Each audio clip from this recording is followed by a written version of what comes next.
ಇವತ್ತು ಬದನೆಕಾಯಿ ಪಲ್ಯ ಮಾಡ್ತಾ ಇದ್ದೀನಿ.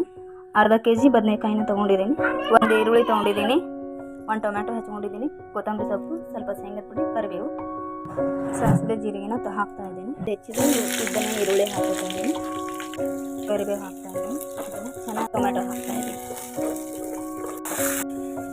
ಇನ್ನು ಬದನೆಕಾಯಿನ ನಾನು ನೀರಲ್ಲಿ ಉಪ್ಪು ಹಾಕಿ ಹೆಚ್ಚಿಟ್ಕೊಂಡಿದ್ದೀನಿ ನೋಡಿ, ಇಲ್ಲಾಂದರೆ ಕಪ್ಪಗಾಗಿ ಬಿಡ್ತವೆ. ಈಗ ನೋಡಿ ಎಷ್ಟು ಸ್ವಚ್ಛಾಗಿ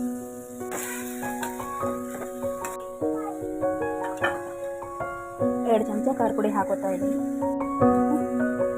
1.5 ಚಮಚ ಸಣ್ಣಪ್ಪ ಹಾಕ್ತಾ ಇದ್ದೀನಿ, 1 ಚಮಚ ಅರಿಶಿನ ಪುಡಿ ಹಾಕ್ತಾ ಇದ್ದೀನಿ ಅಥವಾ ಗರಂ ಮಸಾಲ ಪೌಡ್ರನ್ನ ಹಾಕೋತಾ ಇದ್ದೀನಿ, ಚಮಚ ಕಲಿಸ್ಕೊತಾ ಇದ್ದೀನಿ.